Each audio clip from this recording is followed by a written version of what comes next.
Welcome to episode 8 of our Healthy Living podcast. In this episode, we're going to continue our discussion of this article that's titled 17 Deficiencies from the Carnivore Diet from selfdecode.com, health.selfdecode.com. So, in our last episode, we talked about potassium. We went through calcium and all these other minerals. Now, after potassium, they list copper, but copper is really not an issue. You can get enough copper. They even say it in here if you look at the meal scenarios. So this is one of the things I just mentioned this. We already proven that this is more suggestion wise, and even when they're strictly telling you that, hey, you're not going to get enough, if we do some deeper research, then we know, thanks to the carnivore diet, and we're not eating a lot of plants, or hopefully no plants, no carbs, we're not absorbing those anti-nutrients that are found in most plants. Well, pretty much all plants. Now, in his meal scenarios, he's talking about all beef not grass-fed, you get a sufficient intake of copper. And then if you get grass-fed, then you'll probably be deficient in copper. And usually grass-fed is better, but grains contain a lot of copper. That's why grass-fed might have less. He says might have less. So copper is really not an issue.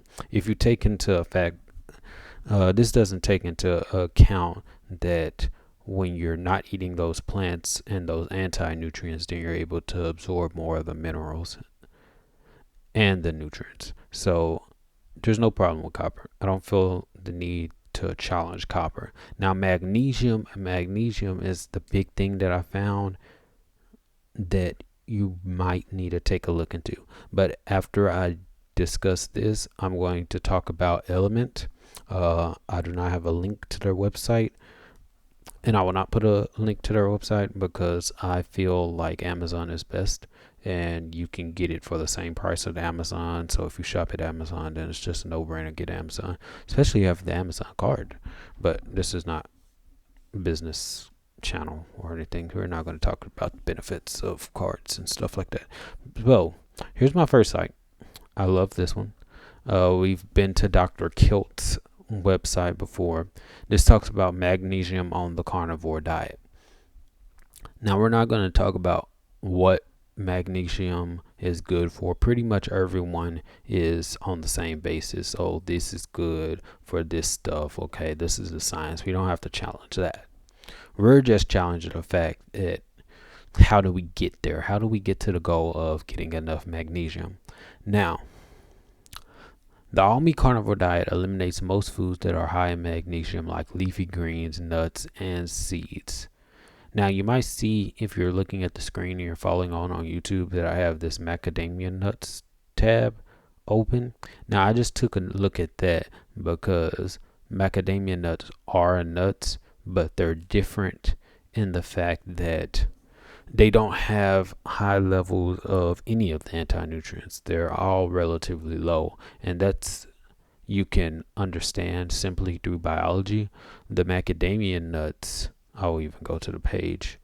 Their defense mechanism is their hard outer shell.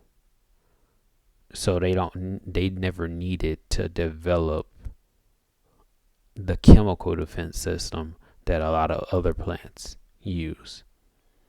And then they say it here, unlike basically all other nuts which are rich in at least one of the above anti-nutrients, phytic acid, oxalates, or lectins, macadamia nuts are low in all three. Their defense from predation comes in the form of the hardest nutshell in the world. It takes 531 pounds of force to break a macadamia nut shell. So I just wanted to read that. If you were like, okay, I need some nuts to eat or anything that's just a supplement, like if you want that plant and you just need something, then I suggest macadamia nuts. But anyway, we'll continue. You don't need to supplement for magnesium on the carnivore diet.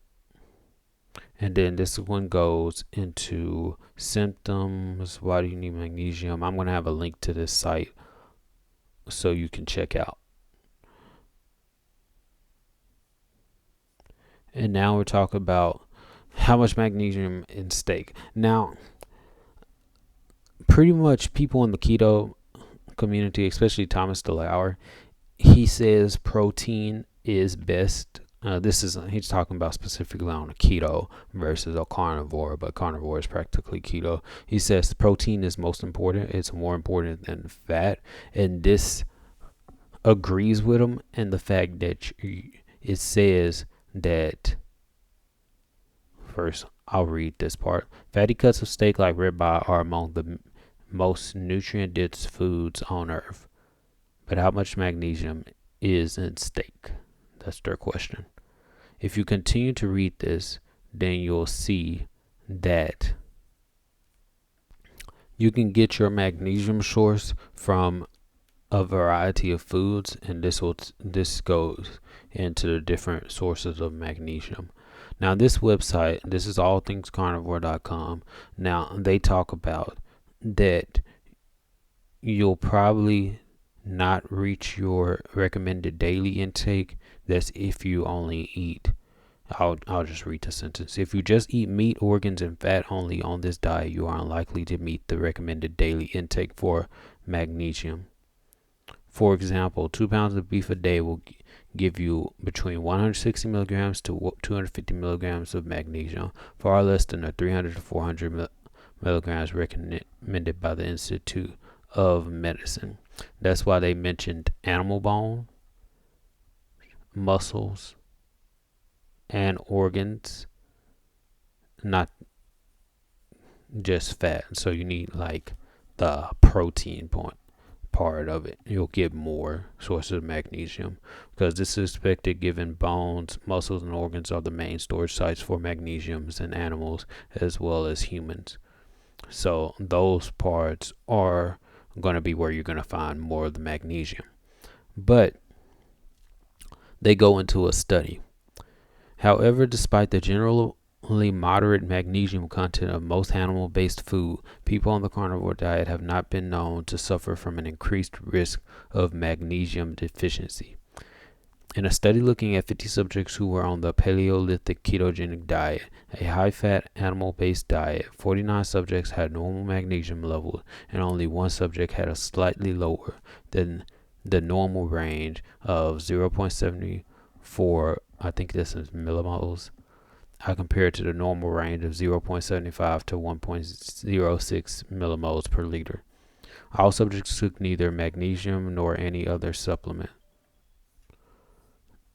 So yeah, you can get what you need, even though it doesn't say it on paper. If you do it in practice, you'll have enough magnesium. And it goes back to one of the other nutrients that were covered, and we talked about how it's so important to reduce those anti-nutrients, because even if you're eating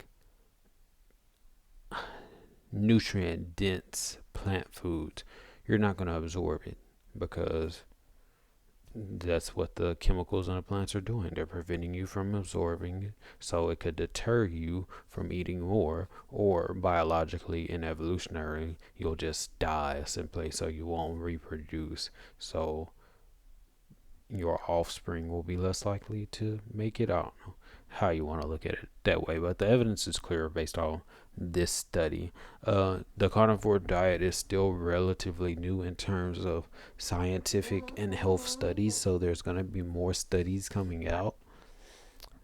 So I am excited.